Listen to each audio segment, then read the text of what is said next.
Hey, ladies and gentlemen, are you ready? I feel good. Oh, yes.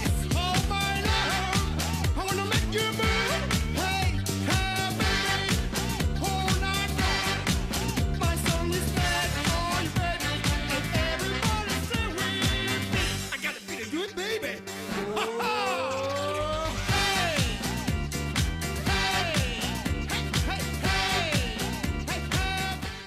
Hola, ¿qué tal? ¿Cómo les va? Buenas noches y bienvenidos nuevamente a Semanarios. Me ocurre que detrás de cámara habrá muchos pequeños inversores, quiero decir, y por qué no, grandes inversores cordobeses y sabrán del costo que significa fundamentalmente eso aquí en la Argentina. Manuel Tagle es empresario, preside además la Bolsa de Comercio de Córdoba y ya lo sumamos a esta conversación. Hola Manuel, ¿cómo estás? ¿Cómo te va? Hola Cruz, ¿cómo te va? Un gusto de estar con ustedes. Bueno, para mí también. Y partiendo de esa premisa, ¿no? La de invertir en la Argentina, ¿cuán fácil es hacerlo en nuestro país o no es así? Es muy difícil, Cruz, porque el panorama es cada vez más complicado, las políticas del gobierno son equivocadas, van en un rumbo contrario a un clima de negocios amigable para el sector productivo.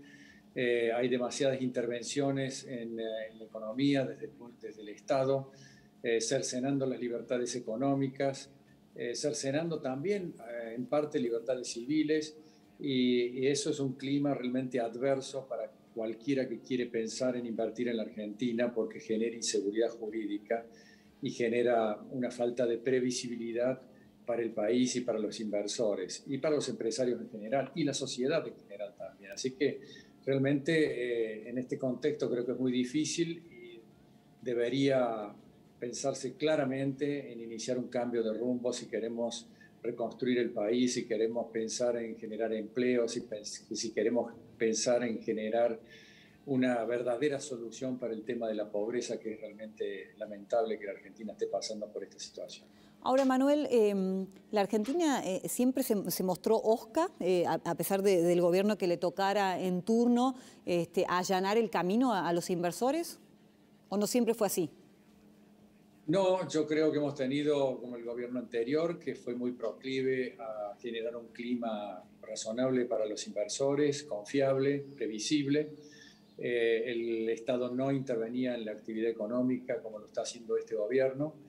Pero claro, aquí hay objetivos que son para mí prioritarios para este gobierno, que son el objetivo de llegar a las elecciones lo mejor que se pueda, ganar esas elecciones para consolidar un proyecto político individual del kirchnerismo, que tiene como objetivo obviamente resolver muchos de los problemas que lo aquejan y que me parece que es el objetivo supremo en este momento del gobierno. Eso significa que están poniendo controles a las variables económicas para que no se disparen. Hay un cepo cambiario muy firme, hay control de exportaciones para que el precio de algunos de los commodities no suba tanto, y tener en cierto modo el apoyo de la sociedad. Hay control de importaciones, hay control de compras de divisas, en fin. Estamos realmente en el peor de los mundos si pensamos como clima para hacer negocios para las empresas y para el sector productivo. En este contexto, los empresarios son muy reticentes a invertir y prefieren, obviamente, que el mercado sea el que defina el funcionamiento de las variables de la economía y no un funcionario de turno que es el que decide qué importar, qué exportar, qué precio vender, qué cantidad, etc. Estas cosas ya está probado, son nocivas para el funcionamiento de la economía. Claro, y creo que esto es... Eso te iba a preguntar, ¿no? Digamos, conforme a la experiencia, digamos, ¿cuáles son las consecuencias vividas de este intervencionismo del cual estabas hablando? Sí, es un intervencionismo que sabemos que va a terminar mal, que sabemos que en algún momento va a explotar, porque las variables en algún momento tienen que encontrar su nivel de equilibrio. La economía en ese sentido no perdona, tiene sus reglas muy claras, y pretender controlar esas variables, pretender sujetar las variables, se puede lograr por un tiempo, se puede lograr por un periodo razonable, pero no mucho más de eso. Y después hay un impacto que lo va a pagar la sociedad con mayor inflación, con pérdida de poder adquisitivo, como ya está sucediendo con una inflación que está siendo muy preocupante. Y la verdad es que la única forma de generar crecimiento y prosperidad en un país es sobre la base de la estabilidad monetaria. Para eso tenemos que tener un Estado que tenga el gasto público controlado, que no genere déficit y que no expanda la masa monetaria, que es la emisión de moneda, para que la inflación esté controlada. Y con una inflación controlada, todos los países comienzan a crecer y comienzan a desarrollarse de manera firme y pujante. Y eso es lo que la Argentina necesita, que la sociedad está esperando, que es poder tener empleo de calidad, empleo genuino, y no estar sujeto a dádivas para subsistir, que es algo que es no solamente Sí, es triste para la momentáneo. sociedad, sino que también no es conveniente. En algún momento estabas mencionando acerca de un pedido por parte del gobierno de ajustes, ¿no? Tanto al sector público como al sector privado. Pero cuando uno se entera de noticias como que la dieta de los legisladores aumenta en un 40%, ese pedido de ajuste y pasa a ser de alguna manera desequilibrado, ¿no? Además de la reacción que ha provocado en la sociedad, porque bueno, están prácticamente los sueldos paralizados y uno se entera de este tipo de aumentos en particular. Sí, esta decisión del gobierno, fundamentalmente la vicepresidenta, que fue la que definió el ajuste en el sector legislativo, tiene claramente una connotación igual a la que te acabo de describir. Es un objetivo político, no es un objetivo económico. Y realmente lo que se está buscando con eso es transmitir al resto de los sindicatos y de los sectores productivos que el aumento va a ser el 40%. Y con eso generar un clima más razonable para la votación en el mes de septiembre o de octubre y jugar con estas cosas. Pero la verdad es que la economía necesita prudencia, necesita que el sector público haga el ajuste, necesita que realmente tenga en cuenta que el sector privado no es el único que puede ajustarse como se ha ajustado en esta pandemia, sino que el sector público lo debe hacer, ejemplificar de manera ejemplificadora, de tal manera que nosotros sepamos que la administración pública está controlada. Bueno, a la crisis habitual de nuestro querido país se sumó lo que está dejando la pandemia, pero te pregunto cuál o qué cambios debieran producirse en esta pospandemia para empezar a anhelar este crecimiento que queremos todos los argentinos. Generar esperanzas, Cruz. Para generar esperanzas en la sociedad tenés que crear un clima político razonable, confiable y previsible. Ser sincero, ser honesto con lo que está pasando en Argentina y no tapar el sol con las manos como está haciendo este gobierno, que es poner ciertos parches a la situación económica, pero no resolver los problemas de fondo, que es ordenar al sector público, ordenar los déficits estructurales que tenemos y poner a la economía en una situación de competitividad con respecto al mundo para que podamos empezar a producir, a exportar y generar realmente trabajo de calidad. Y las últimas decisiones que se han tomado, manifestaciones, porque no son decisiones por ahora, de que afectan a la propiedad privada son muy preocupantes. El presidente lo hizo en un acto hace unos pocos días, señalando que las tierras deberían ser utilizadas y no que estén inactivas. Y eso conspira contra la propiedad privada y es uno de los pilares fundamentales del sistema capitalista, del sistema que genera prosperidad y progreso.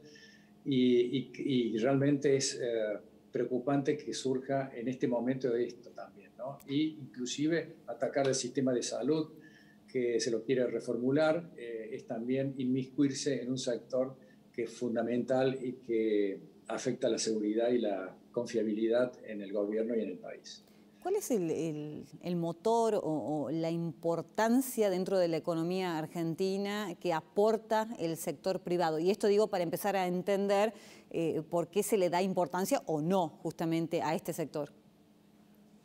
El sector privado es el motor de la economía, el sector público no genera riqueza. El sector público simplemente administra los servicios esenciales, que son los que por ahí necesitamos el sector privado que lo haga eficientemente. Pero el sector privado es el que decide invertir, decide ampliar las fábricas, las industrias, los servicios y decide invertir inclusive en obras de infraestructura cuando hay confianza, cuando hay previsibilidad y cuando hay seguridad jurídica. Es decir, si nosotros pretendemos contar con esos elementos que son la plataforma fundamental para que la economía y el sector privado comience a invertir de manera confiable, tenemos que ser respetuosos de las instituciones de la República. No podemos pretender introducir reformas a la justicia, reformas a la Constitución, reformas a todos los sectores que hacen que el país tenga un orden jurídico, un orden institucional que es la base fundamental para que el país sea confiable. También tenemos que resolver el tema de la deuda externa. Argentina puede arreglarla, está en condiciones de arreglarla, tiene un valor de la soja muy importante hoy en día y no es saludable que Argentina esté desvinculado del mercado financiero internacional, porque Argentina necesita tener créditos para el sector privado, tener créditos para algunas inversiones de infraestructura y seguir creciendo y seguir alimentando el progreso y el desarrollo en la Argentina.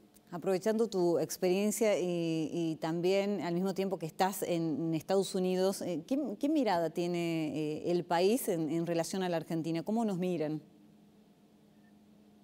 Yo creo que Estados Unidos es un país muy poderoso, que ha sido siempre respetuoso de la libertad y por eso tiene el progreso que ha tenido.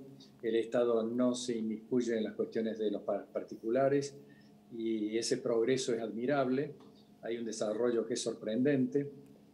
Y bueno, yo creo que el vicedirector del Tesoro norteamericano ha tenido una conversación con el ministro Guzmán ayer y le ha definido claramente que el fondo no está dispuesto a conversar ningún acuerdo con la Argentina si no hay un plan realmente económico consistente y serio para poder empezar a resolver los problemas que tiene Argentina. Creo que no nos toman en serio en la medida en que no seamos respetuosos de los principios de la economía, de los principios del mercado internacional, de créditos, y creo que eso es preocupante. Argentina en un momento fue uno de los países más prósperos del mundo, hasta el año 1943, estuvo dentro de los 5 países más ricos del mundo y hoy hemos caído a un lugar realmente que es inconcebible por nuestro grado de riquezas naturales que tenemos, nuestra extensión territorial y todas las ventajas que tenemos como país. El único problema que tenemos es que estamos muy mal administrados, con grandes deficiencias, y eso genera distorsiones que a la larga generan atraso e involución, y los que pagan realmente ese proceso son los sectores más vulnerables, que en este caso están en una situación realmente intolerable. La última, Manuel, desde acá quisiéramos incentivar a la actividad privada. ¿Cuál sería el consejo? El consejo es dejar que el sector privado se libere de las ataduras que le genera el sector público, introducir un proceso consistente de control de la inflación, que es controlar el déficit del sector público. No hace falta hacerlo en 24 horas porque es imposible, hay impactos que serían socialmente muy contraproducentes, pero sí tenemos que anunciarlo y generar confianza, y con eso vamos a poder comenzar un proceso de reconstrucción que será muy rápido y muy firme y pujante, que generará lo que acabo de decir yo, que es la calidad en el progreso económico, en las inversiones, en el empleo y en la resolución de los problemas de la pobreza. Creo que si un país como Argentina decide cambiar el rumbo y decide recurrir a la libertad económica, a la integración al mundo, al respeto por las instituciones, en forma automática vamos a tener el mundo nuevamente pensando en nosotros y nosotros pensando en el país, los empresarios y los inversores, para desarrollar nuestras actividades y generar progreso. Ojalá, potencial nos sobra. Manuel Tagre, muchas gracias por la charla. Un abrazo. Gracias, Cruz. Muchas gracias. Hasta luego. Bueno, gracias. Ya a disposición de ustedes la posibilidad de hacerse de la famosa picada Gulú. Primero les vamos a contar quién es el ganador de la misma, de la última semana. Fíjense lo que se pueden llevar, ¿eh? Ya en un ratito, cuando posteemos al aire la pregunta, les voy a contar justamente qué es lo que pueden hacer. Bueno, a través de Instagram es todo. Allí tenemos la picada, la ganadora del sorteo es Andrea 579, termina así el DNI y ya planteamos la pregunta. ¿Quién dijo? ¿Quién dijo? La tienen que contestar a través de Instagram de Semanario TV y tienen la posibilidad de hacerse de esa picada gourmet. La fe es como el amor, no puede ser impuesta, así es. La fe es como el amor, no puede ser impuesta. La contestan y ya están participando. Pausa y ya venimos.